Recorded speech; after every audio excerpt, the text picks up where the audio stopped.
Hello. There's always the first moment as people come in. Chandra, I was just messaging you because I wanted to make sure that the camera was on. So hello and welcome to the Century Guild Salon. We do these to kind of replace the gallery experience that we used to give to people. I'm a little winded because I ran to the seat. Hi, Sean. Sean, it's going to be crazy tonight. I think I'm gonna irritate some people. We'll see. Hi, Julie. Thank you. So we'll just wait a minute because it takes kind of a minute, I think, to get a couple people in. Maybe Chandra, you can give me the high sign when it looks like we've got some people in. So Kat is out of town tonight, and the thing we were trying to figure out is, who would be a good guest to have on, someone here, like, we had Gail the other week. And I was just thinking, like, the whole point of doing these salons is to try to be of service to the creative community. And for me, to be able to share things that I know, with other creative people. And I was thinking about how much we are kind of all arguing about artificial intelligence in art right now. And I thought, if I'm going to ramble for a while, that this would be a good thing to talk about. So before I get into it, the couple things that I should say as a preface, just in case there's anyone here that's not like really intimate with what we're going to get into, is that so I've written, probably if you're here, you're familiar with some of the books that I've written, and in particular, Le Pater is all about Hermetic mysticism in the Art Nouveau movement. And one of the things that was really great for me was being able to read Mucha's journals and to really dig into what his influence was, which is Hermetic mysticism, and seeing the way that those ideologies influenced the entire Art Nouveau movement. And so it really does echo my own, but I noticed that my perspective on this really directly comes from Hermeticism and the ideologies of Art Nouveau. So I thought that's kind of a good way to place what ideas I'm going to share tonight. So the first, my lips are super dry. It's winter here. The first thing that we kind of need as a platform is the thing that we're living in now that's unprecedented is we're living in a digital age. We live in an era of social media. We live in an era of reward immediacy with things like Amazon. And so the two things that have happened as a result of that is that our attention has shifted. Tristan Harris referred to it in his letter to Congress as the race to the brainstem.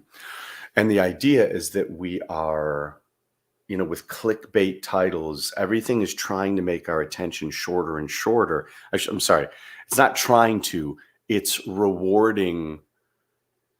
It's putting things forth that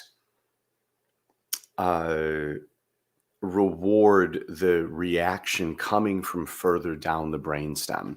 So if at our highest level, we're aspirational, and that's kind of the broader, longer term thinking. And then as you get into kind of the normal reactionary thinking, it's like the very mundane, it's sex, it's comfort, It's fight or flight. It's those animal things. And then if you get lower into the animal brainstem, it's just about survival. And so if you think about like when you're really hungry, how impatient you get with people. Um, so it's kind of like the more that we're operating from a lower place, and the vertical thing is not real. I'm just kind of using that as an example, but a more primal place, the less that we're reacting. It's kind of like that great Carlos Schwab poster for the Salon Rosa Croix, where, as the acolyte is rising the steps, we're moving towards the aspirational. And so as it relates to our brain, the more that we focus on being more present, moving toward our aspirational, the kinder we are, the gentler we are, the more attention that we can pay to things, the more that we can listen to people. And so social media and reward immediacy work completely counter to that. I want it now. Like, it's very juvenile of a reward system. Social media, same thing, clicking for likes, things like that. You're not thinking about what am I doing with my life. You're just literally feeding the slot machine. So that's a really, really important preface to AI entering the conversation. And so then you get into, what is AI? Well, AI technology, as it relates to these things that we're talking about, is machine learning surrounding text, sound, visuals. So you've got ChatGPT, you've got Midjourney, and then there are some things that we've been using for sound on a film restoration. It is because so many people here, or that are going to be listening to this, are visual artists. The first thing that we definitely want to address is that the sourcing for things like Midjourney are completely unethical. So that is not up for debate. It is completely and totally unethical. There's no gray area there, so it's not even worth having the discussion on. We can all be in agreement that for people who aren't familiar, what happened is what they used for machine learning were all these images on the internet. And so if you type in pet portrait, or in the manner of Gail Pataki, it's looked at all of Gail Pataki's paintings, and then it'll do its best to emulate that style. Or you could put, McDonald's drive-through in the manner of Van Gogh, or painting in the manner of Van Gogh, and it'll try to do that. And so for Van Gogh, not so much of an issue, but if you're somebody that's got a very recognizable style, like say an Alex Gray or someone like that,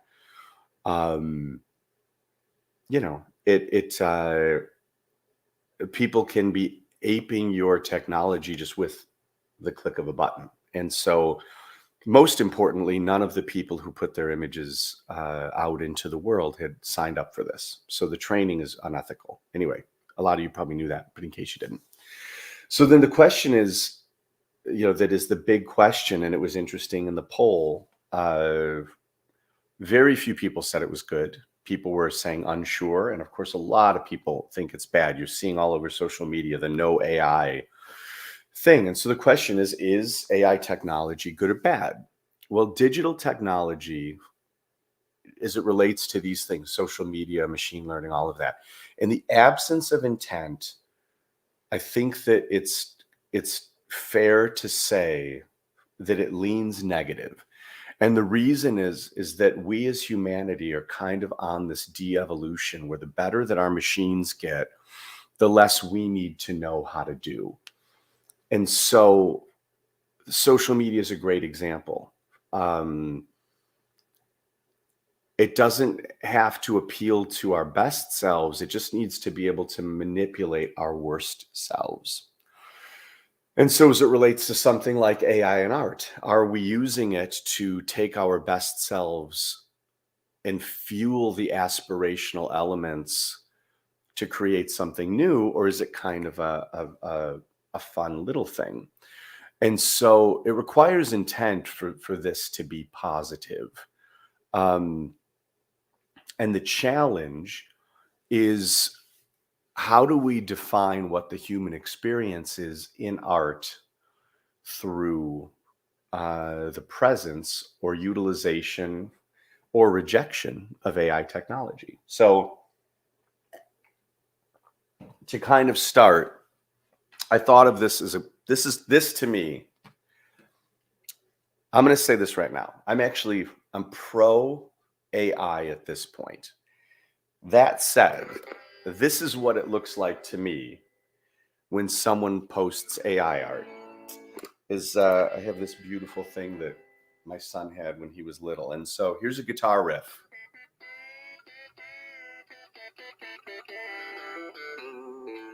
Okay, did I really play that? Yeah, I pressed the button. So this incredible guitar riff.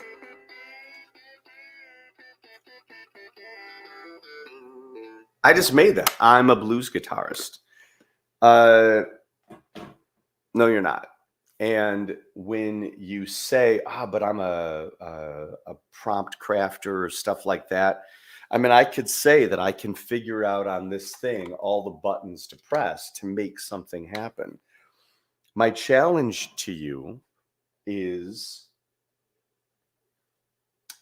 in the same way that my son having that when he was 1 year old, 2 years old, and then me walking into the studio when he was maybe 5 and he had picked up a cello bow and was bowing my electric guitar and just making these really mournful sounds. Like, to me, he was taking it a step further. Now he's into video games and has no interest in music. But, however, should he get back into it again, pressing a button and getting a response, I think, is valuable because it's exciting and because that can be inspirational. But it's like having a large weapon with no discipline.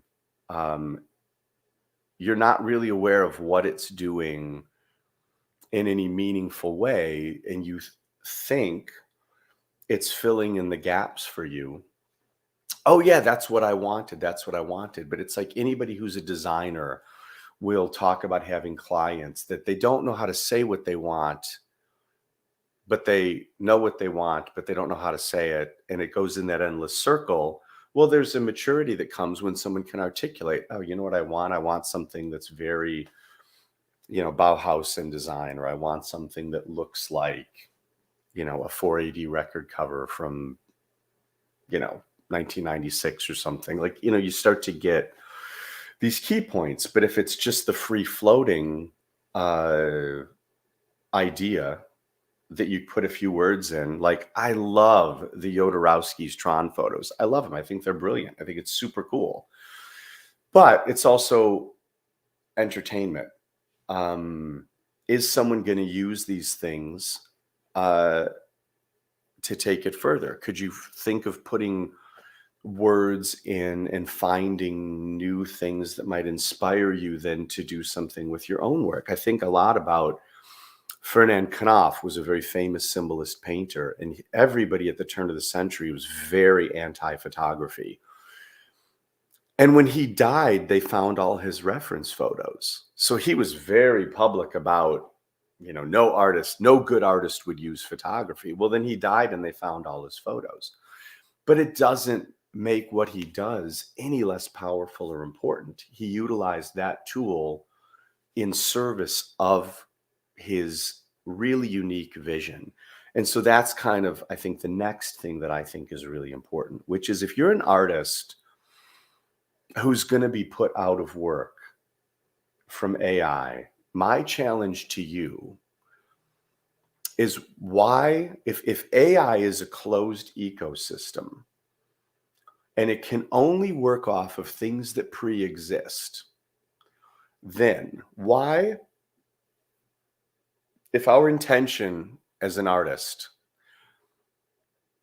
is the aspirational, it is evolution, it is the expression of our human expression, or the expression of our human experience in a way that hasn't been said before.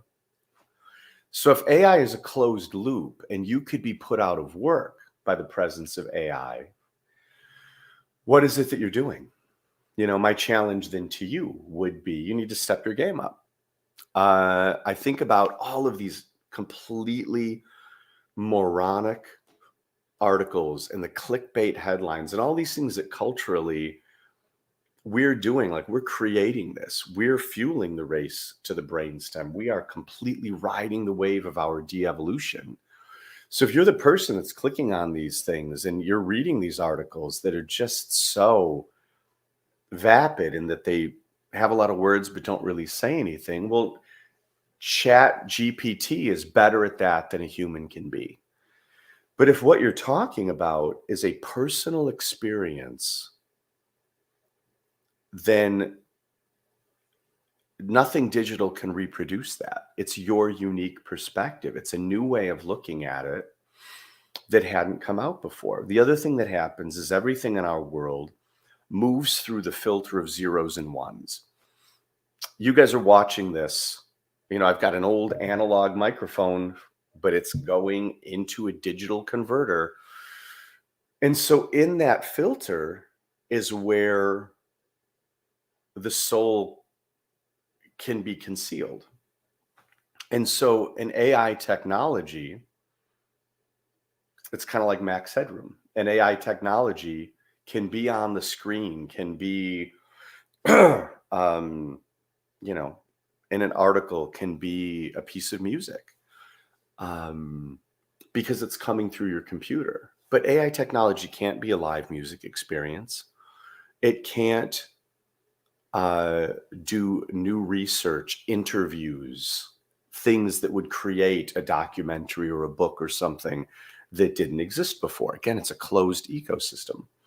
And so if you're an artist, the thing that I would point to is look at the landmarks of Impressionism and Expressionism. There was a placidity and a sensitivity to art that didn't exist before Impressionism. And what happened is that surrounding the Industrial Revolution, there was a new way of looking at the world. And that perception came out through Impressionism. The one that I'm more familiar with is Expressionism. And so imagine this AI universe. Everything before World War I, it's classicism. Yes, it's Impressionism, but it's all these beautiful images. It's perhaps some dreamlike imagery. There's symbolism. There's all of this. But the thing that didn't exist in any shape or form before the years following World War I was Expressionism. Well, why did it happen? You had all of these young artists studying incredible classical techniques, being impeccably trained, and that their means of expression was, this is how you draw a hand, that's how you draw a tree, and I'm going to be a little fancy and I'm going to do it loose and dreamy, and then it's Impressionism. Well, then they went away to war and they watched their brothers being blown up. They watched human beings dying in cold, muddy trenches, and all of the finesse and all of the detail in the world could not capture that experience. And so what happened is they started making these very bold, very strong, angry lines that captured the frenetic. I mean, I'm saying frenetic, but it's also frozen. It's that juxtaposition. How do you have a juxtaposition of like velocity of a tremor and all the tension of an inability to move because you're frozen? Well, human beings figured this out and they came up with Expressionism. And that's where, so again, a lot of this is a challenge. My challenge then to artists is, what is the next definition of our human experience? And you look at this AI technology, and I love the Jodorowsky type stuff that people are doing, but it's going to get dated really fast. Every music style, whether it's, the grunge era or the glam era or whatever, they have their day. go away, things come back in some degree, but things get dated. And so anything that is happening with AI is it's really just dabbling. And are there jobs, especially if you're just like doing boring copywriting, or if you're doing um, anything about, I don't want to be demeaning to anyone who's trying to do something creative, but I guess what I'm just going to say is that there's a difference between if you're working like in commercial design or something, or commercial art, and your job has been to do something that's kind of just, the people I see being out of work are concept people, in the sense of you can get so many ideas thrown out. But I also think that the refinement of those ideas is where then someone can step up. And so I kind of got off point there, because there's no one size fits all with this. But the important thing is, okay, so if you're a fine artist, if you're a creative, it doesn't matter if you're a writer, if you're a poet, if you're a musician, if you're a painter, what's the human experience? What is the thing that does not exist in the closed ecosystem? And if what you're creating is derivative, and there is a lot of derivative art that I love, but you're right to be concerned. And in the same way that Weimar Berlin, whether it was theater, whether it was music, whether it was film, think of Cabinet of Dr. Caligari, that changed the face of cinema. We're at a point in history where it's challenge time. If you've been creating in a way that, whether you're willing to admit it to yourself or not, that AI threatens what you do, then what you're doing is derivative. And the question you have to ask yourself is, am I doing this as a hobby, or am I really trying to find the aspirational element for my self-examination in a way that what I want to bring to the world is some kind of balm, some kind of lantern for our shared collective experience? And if you're not up for that, there's no shame in that. But I don't also feel that I can take your complaint seriously that AI is going to encroach upon your territory. And I'm saying that as someone that loves the challenge. I'm saying that as someone who wants to do the work. And I'm also saying this, I said that some of this would be the Hermetic tradition. Everything I'm talking about is Hermeticism. Hermeticism is about the challenge. And the first rule is to keep an untroubled spirit. The second is to look things in the face and know them for what they are. If you can't look at what you're doing and say to yourself, yeah, I'm not really getting the results emotionally, mentally, spiritually, physically that I want in my life, well, your art's going to show that. And so then, coming to Mucha,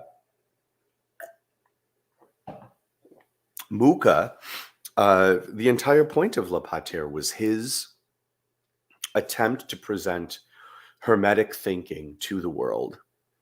And so is that ancient? Is that derivative? Absolutely. But he did something with it that the world had never seen before. The fact that we know who Alphonse Mucha is a testament to that he basically single-handedly defines a graphic style. So it doesn't matter how derivative what he did was intellectually, what he did with it was so groundbreaking.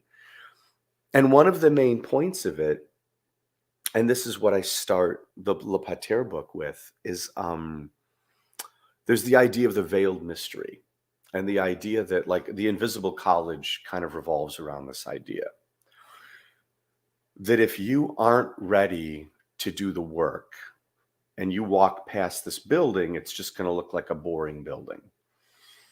But if you are ready to do the work, then you're going to be aware of what treasures reside therein. And so to me,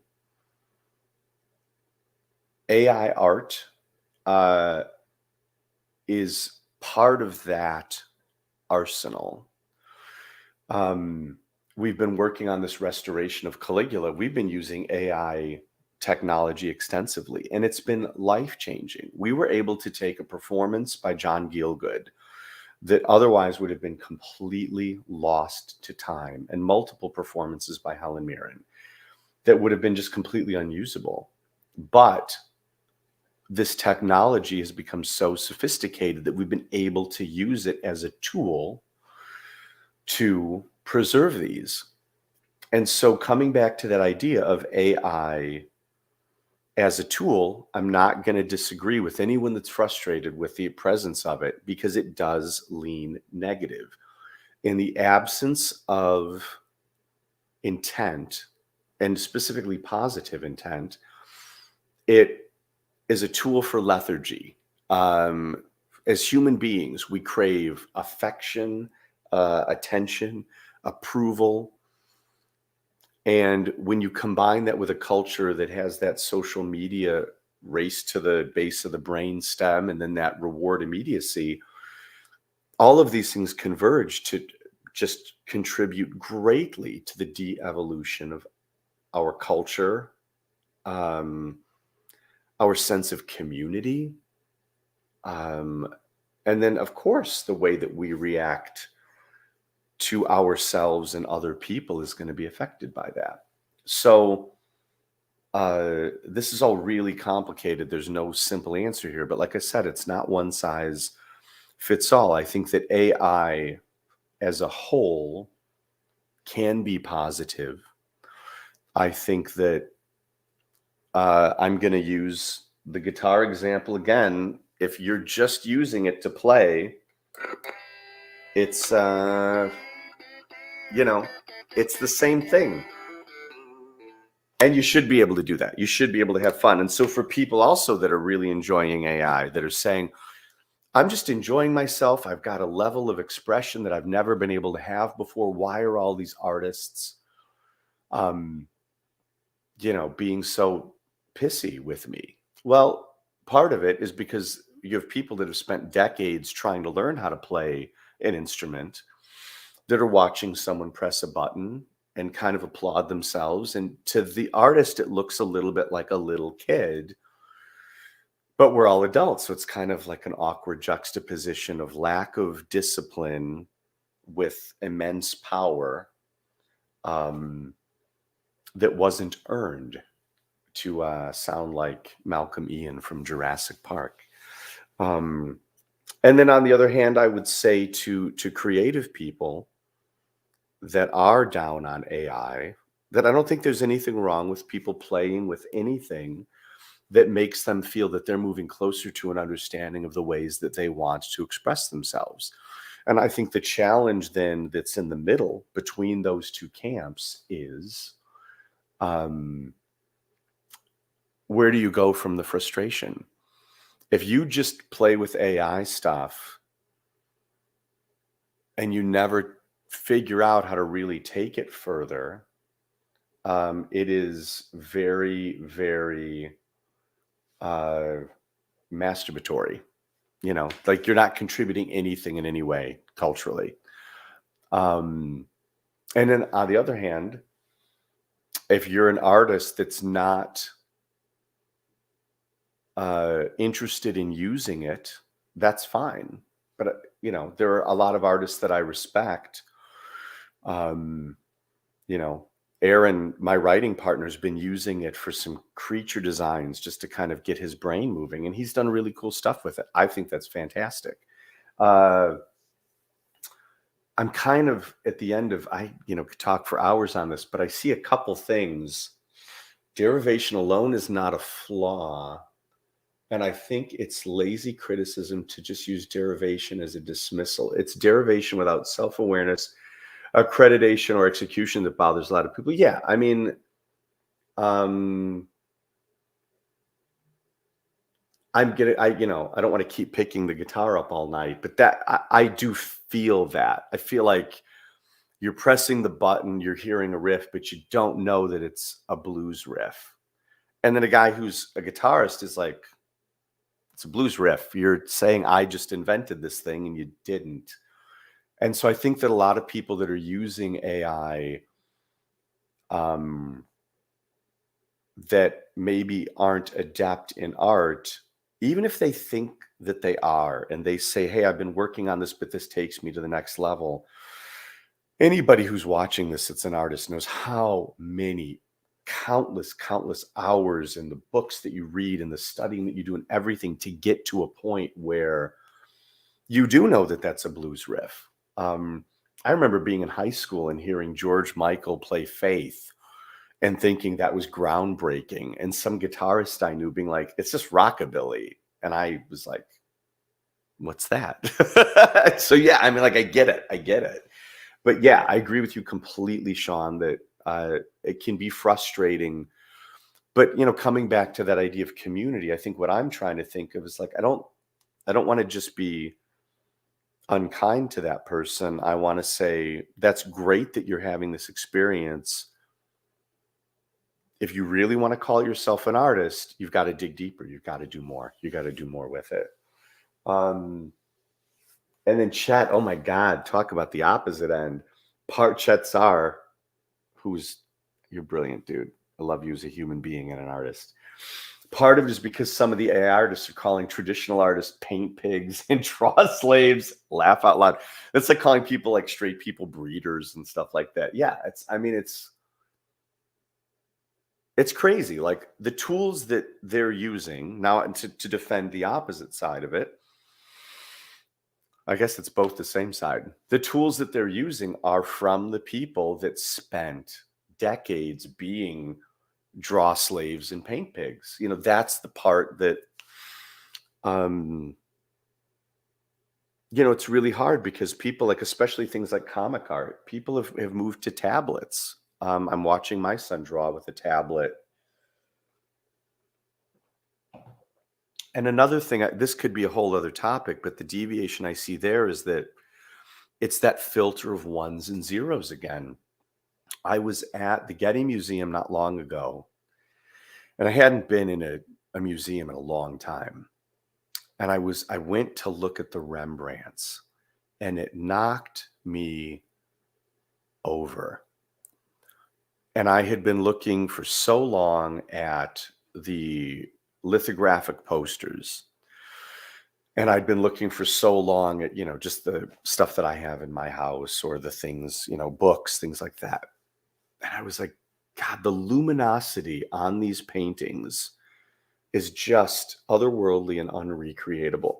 And it doesn't look anything like what you can print in a book. Nothing like it.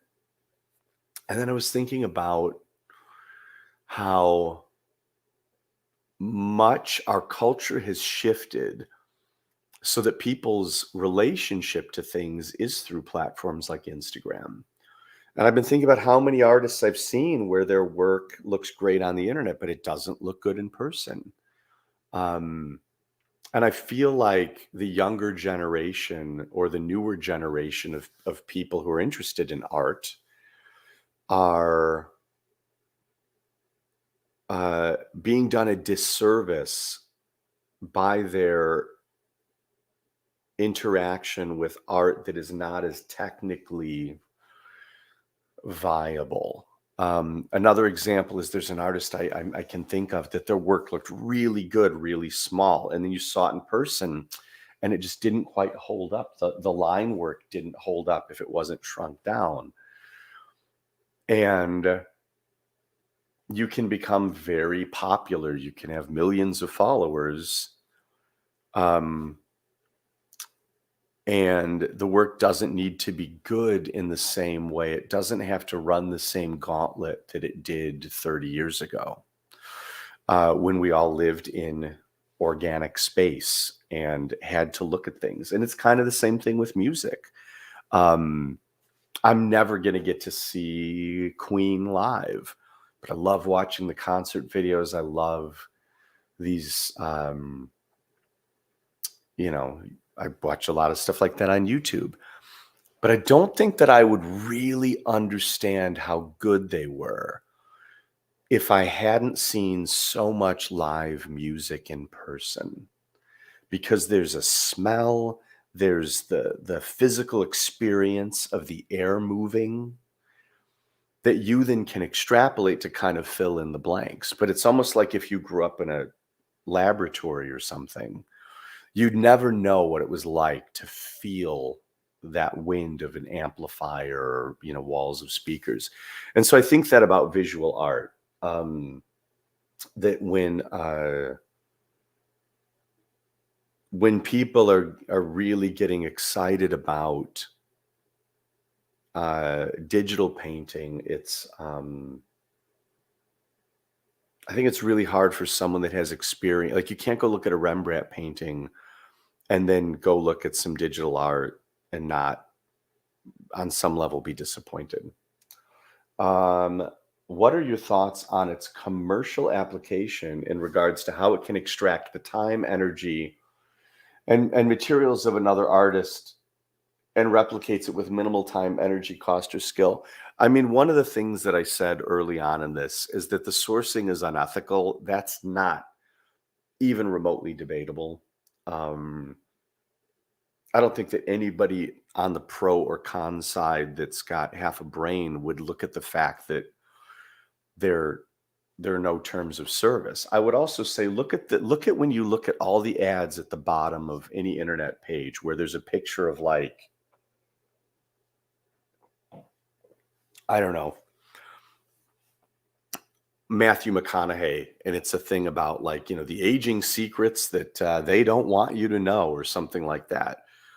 He didn't co-opt whatever skin cream is at the end of that link, but those companies operate because it's easier to break the law and perhaps get a cease and desist order than it is to just operate ethically in the first place. And so I'm not defending it, but I am saying that we're living in a space where we've let this thing grow to a scale that now the scale is so big that it's casting a shadow on all of us. And now people are saying, hey, maybe this isn't good. If you don't go to a used bookstore and you buy things on Amazon, you're part of the problem. If you aren't using Substack, like I go to Substack, there's writers that I love, and I, put my dollar in the coffer. YouTube, there's programs on there that I love. There's brilliant content on YouTube. I go to the Patreon and I put in my $3 or $5 a month so that person can create. And so all I'm saying to your point, Sean, is that culturally, we've all become so lethargic. And you specifically are a bad example because you are not like this. But people who don't know you personally, I'm speaking kind of en masse. Everything is free. Music's free.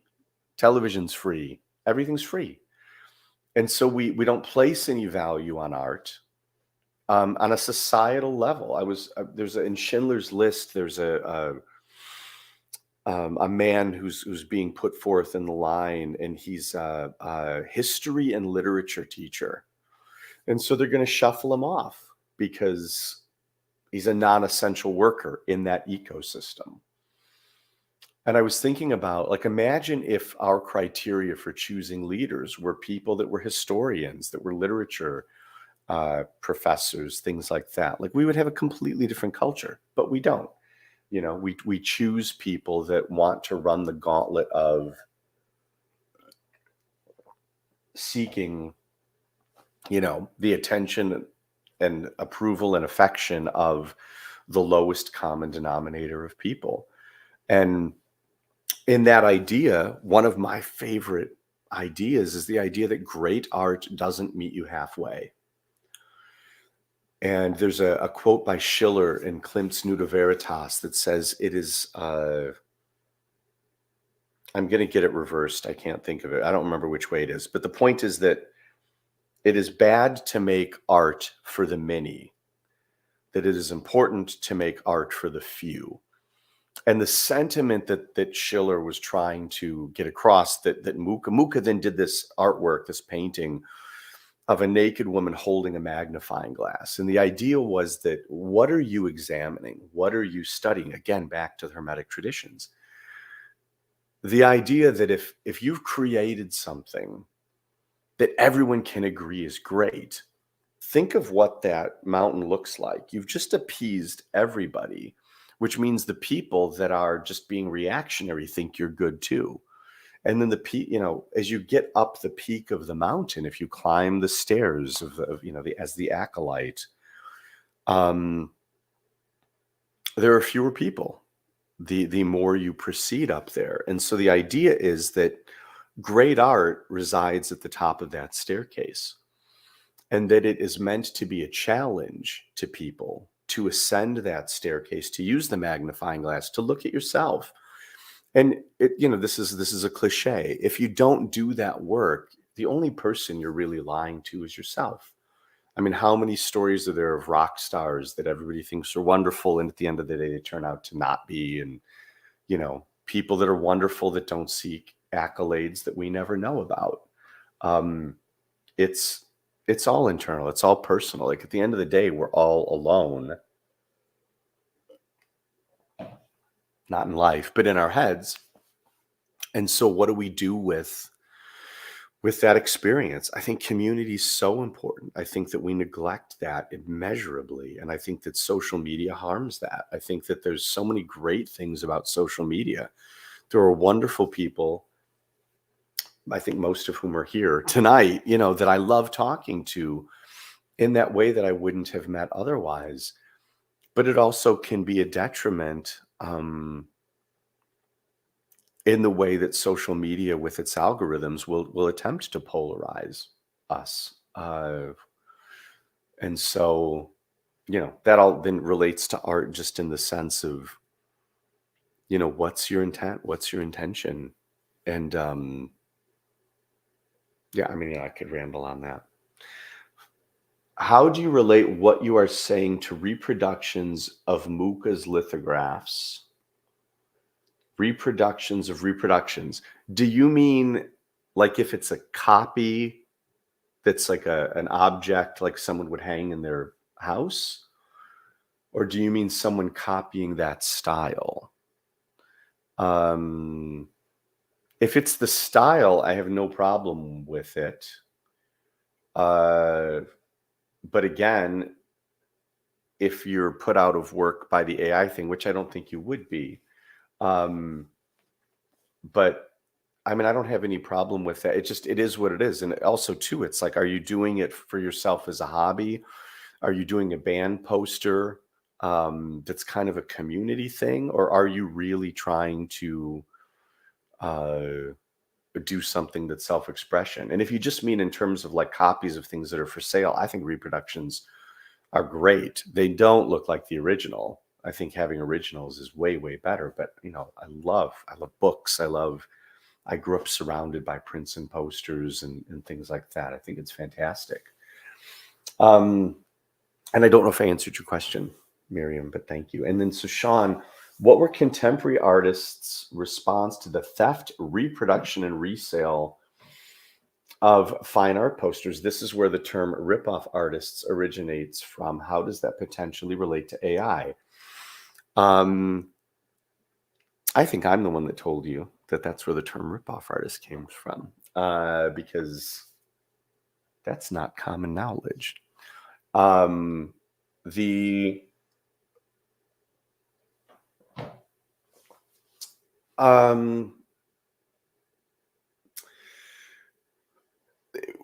Okay, so with the theft of art posters in the 1890s, there were galleries selling that stuff.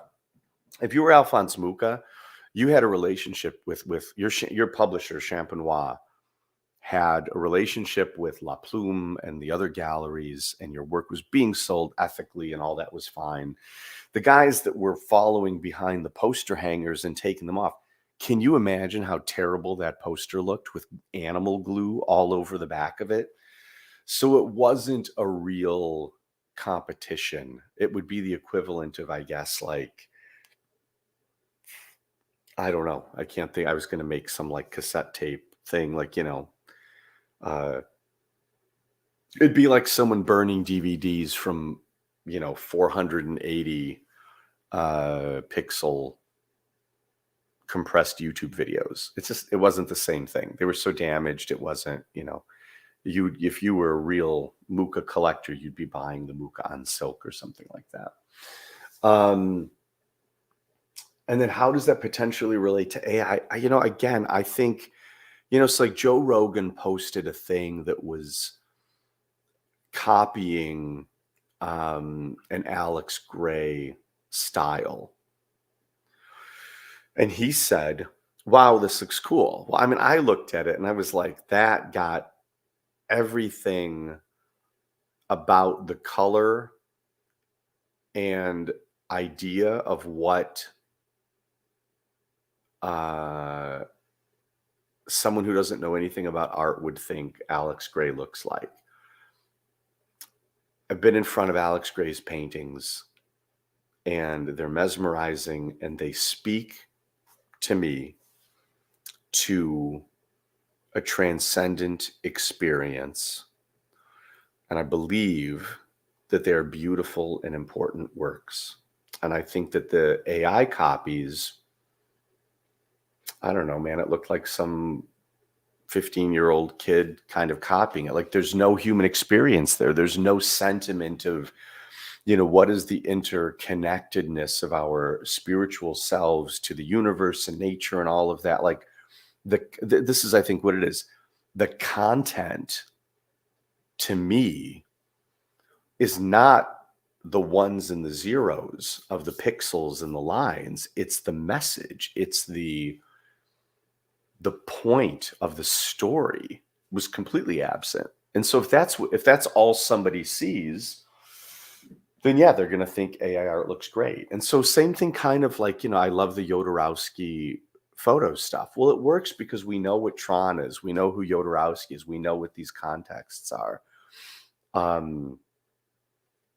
But I don't think that it would work for, like, you couldn't at this point make a whole movie that way. And I don't think in the same way that, I mean, I'll tell you this is hilarious. I was putting in Gail's name, Gail Pataki, portrait, all these things. None of it looked like Gail's work. It was all goofy. And so I don't think that,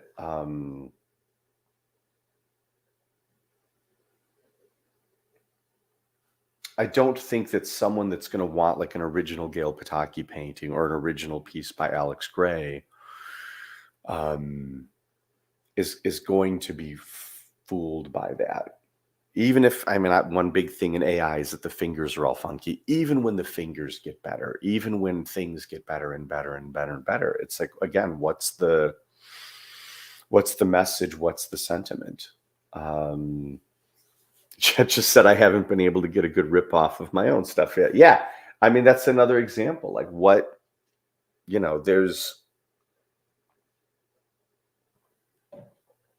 I guess the thing is, like, it can look at the lines. It's kind of like, and we've all had this experience. It's like going to see a band that's playing covers and they're hitting all the notes. But that saying, I think it was Miles Davis, that music is the space between notes, that you can fake even that spacing. You really can. They're going to be able to get better and better and better with programming this AI technology so that visually it gets indistinguishable. But it comes back to the idea of like, I watched, I'm embarrassed to say this, I watched the Black Adam movie.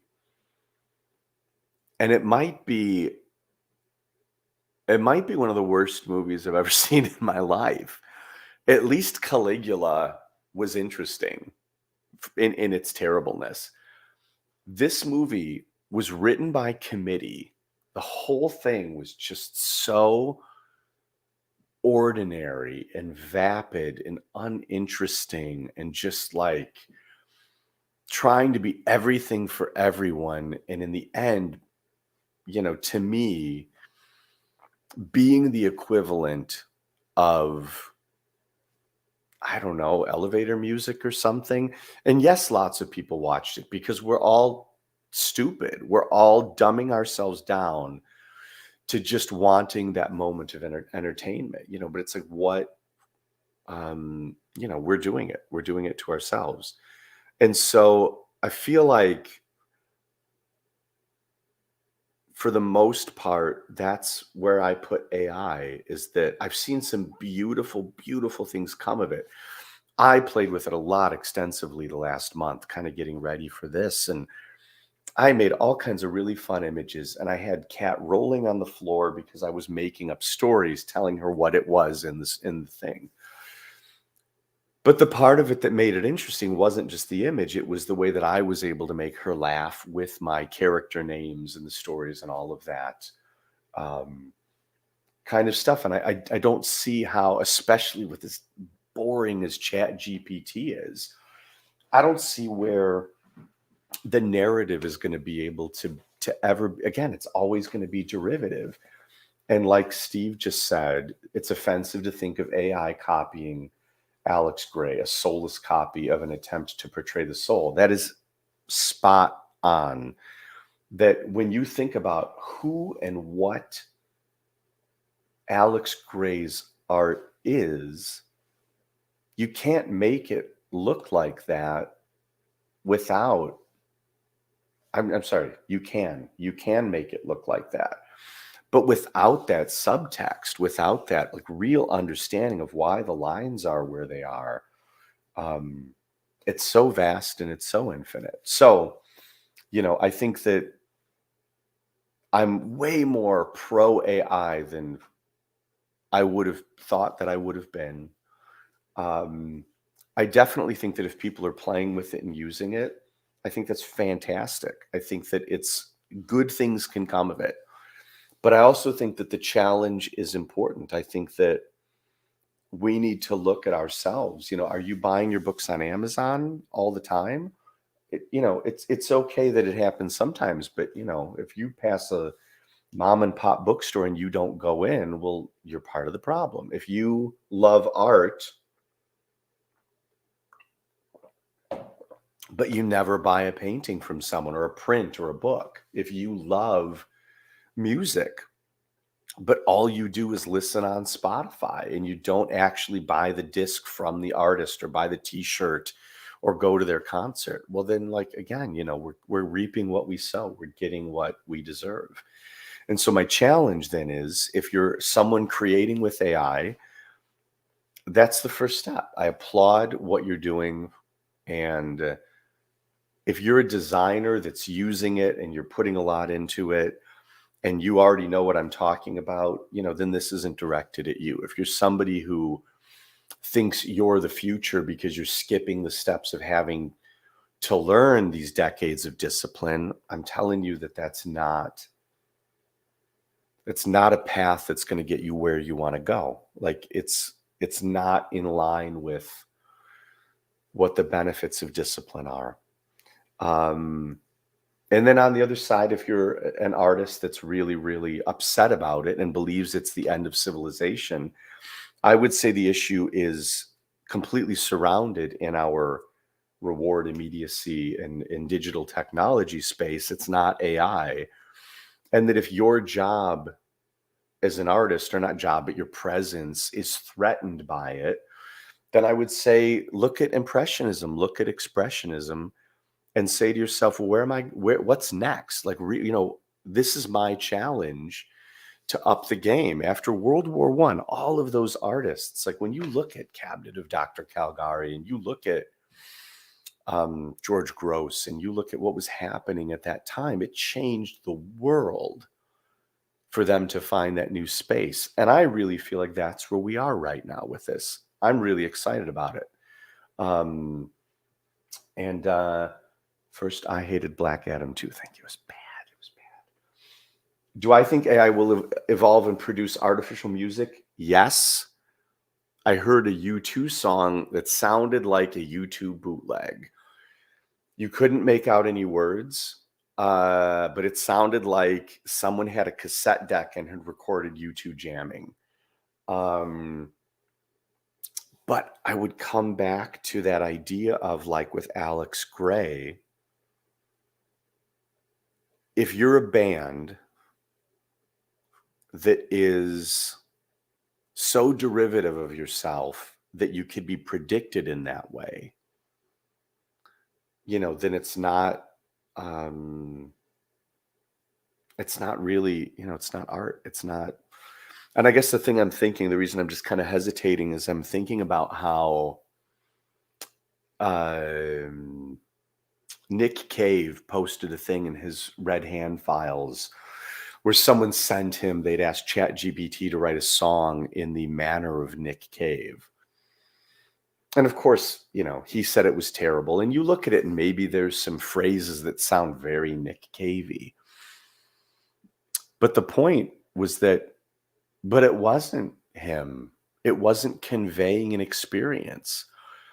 And so if it's like the emperor's new clothes, if we as a culture are listening to musicians that are singing vapid lines that are just cute phrases, well, then we deserve to be fooled. And I think about bands that I really have been touched by and the way that they've inspired me and the messages that their songs have had that were so resonant and so well honed and so thought out that they weren't about a clever phrase or lines that just sounded good together. They spoke to something that was really deep and really eternal. And just like the way we were talking about Alex Gray, something that is a machine, not a machine, something that is based in emulation and reputation can't be at the forefront of that ship parting the waters. It requires these kind of disciplines, these kind of spiritual and metaphysical disciplines, and even the people who are train wrecks that have just kind of shambled their way through that.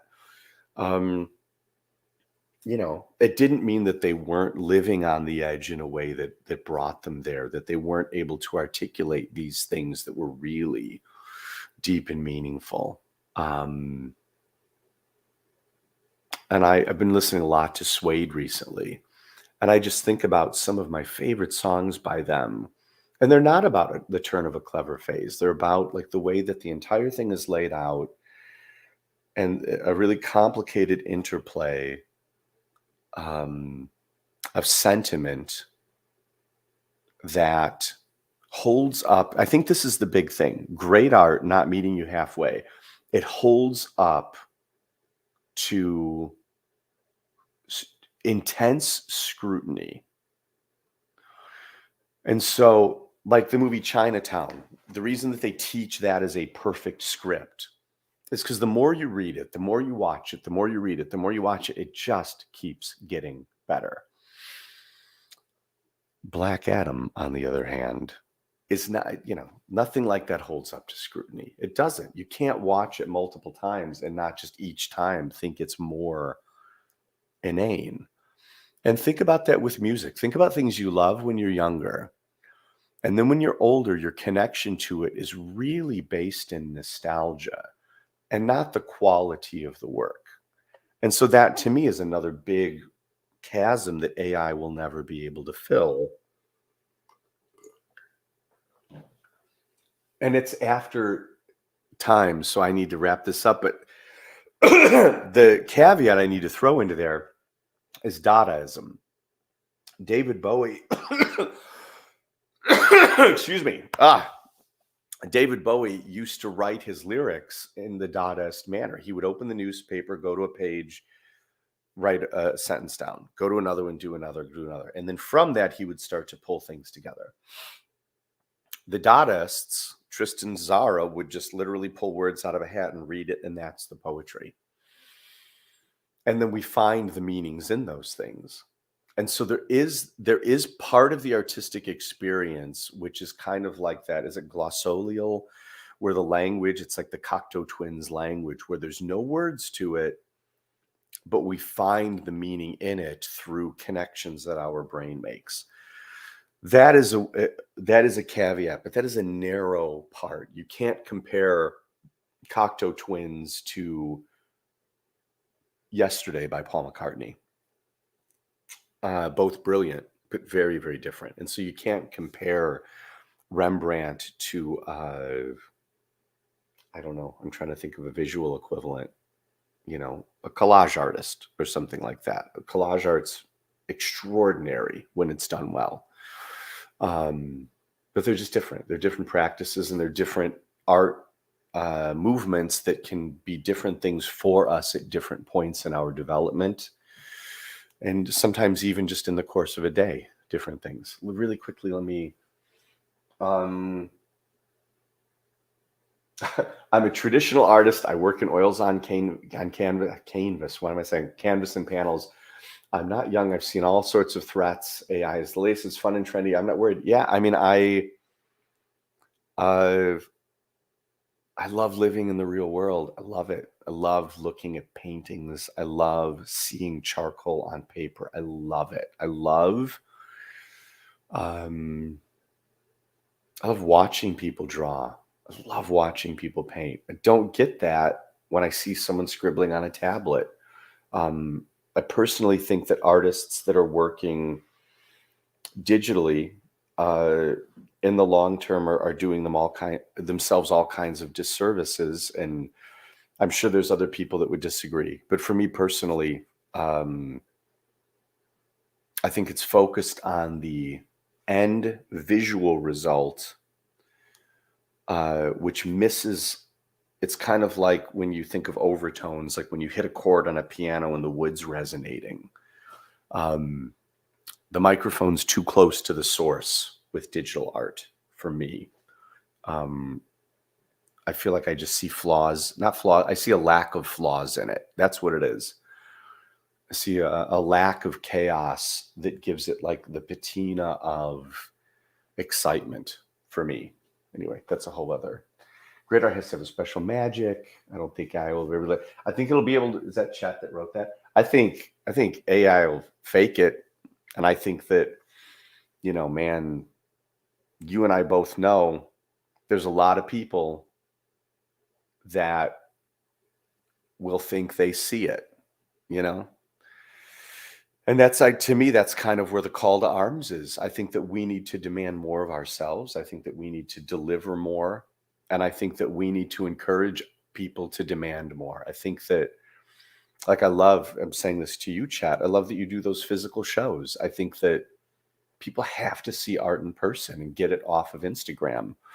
And I think that the more of that happens, and the more that people take time to really, but not everybody has time to do this. I mean, to me, the real art is personal transformation. To me, that's the point of all of it. And so whether it's music or anything, I think that it's all meant to be, how do we build a communal experience, and how do we then in the context of that become the best version of ourselves? That's why I try to give as much time as I can to other people. And why I also try to be as brutal with my self-examination as I can be, because I'm not trying to impress anybody. I have no interest in impressing anyone. If someone dislikes me, I want them to dislike me for something that I did. And if they adore me, I want it to be because I did something adorable, not because I posed in some way.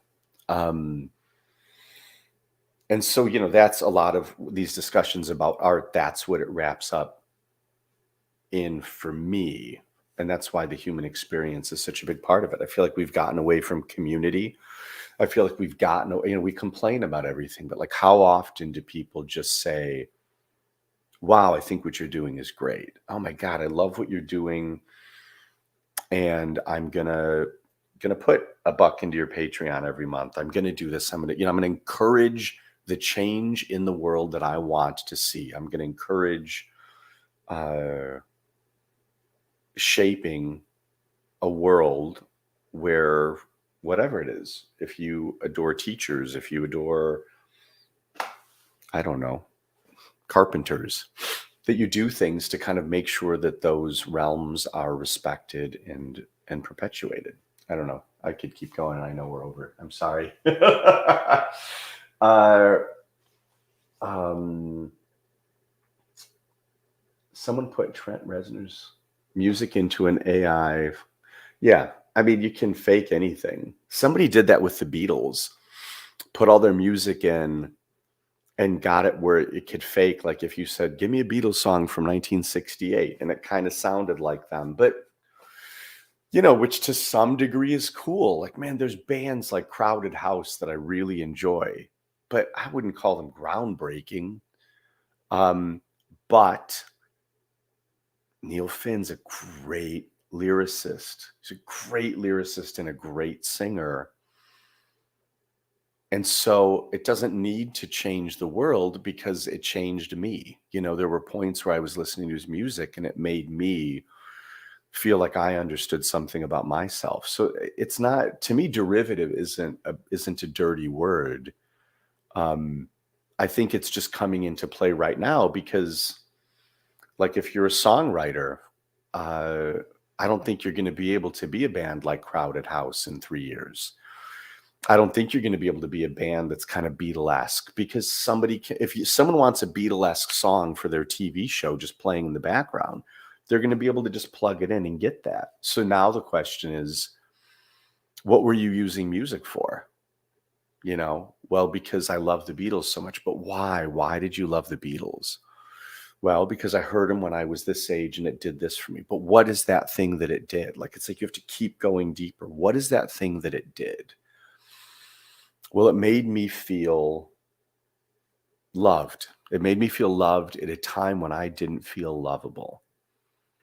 So what does that look like in 2025? What is that? What is it like to make people feel what love feels like? And I don't have the answer to that, but those are the questions that I think we should be asking right now. Not just, being pissy about it, but like asking ourselves these questions. Like, what do we do with this? How do we use these things? How do we take it, beyond the place, the quicksand that we think we're sinking in? We're not sinking. Art traditionally has been an expression of interiority, but there's nobody inside with AI. Yeah, I mean, that's the thing. That's the thing. The reason I mentioned Alex Gray is because his art is not art I ever would have thought that I would have liked. I think just because I saw it in such weird places. And then I saw the paintings in person. I was like, this guy's a real, he is legitimately, you hear the word visionary all the time, like on Zack Snyder movies and shit like that. And I would say, no, Alex Gray really is visionary. He really speaks about something that is inarticulatable, and he does it beautifully. Okay, we're 10 minutes over. I'm so sorry. Julie, you are wonderful. It's wonderful to see you here. And then I'm going to go real quick into the thing where Chandra talks to me. She's telling me 10 minutes ago that I have 2 minutes to get off. So anyway, thank you so much for being here. Again, if I don't know if I said this at the front end, the reason we do these salons is with not having a physical space anymore. We really enjoyed having the gallery, people being able to come in and just kind of being able to talk about art a little bit. And so for the most part, it's just kind of making ourselves available to our community. And in this case, I think, this will be on the internet forever. Hopefully it inspires someone. I had a brief period where I was a little distressed about AI art, and I really dug into it. And the two experiences I had were, number one, it was not as threatening as I thought it was going to be because of its limitations. And then the other part is I started asking myself these questions, and so I think that that's where the challenge is. What's What's Impressionism? What's Expressionism? So thank you for being here. First Thursdays of every month. We're going to be doing a lot more with our Patreon. You should go there. It's patreon.com/Century Guild, I think, or Thomas Negovan. Chandra will put a link up. And then we will see you guys next month, the first Thursday of every month. And you guys are really fantastic. Thank you so much for being here. And thank you for everybody who commented and asked questions. And we'll see you next month. Thank you so much.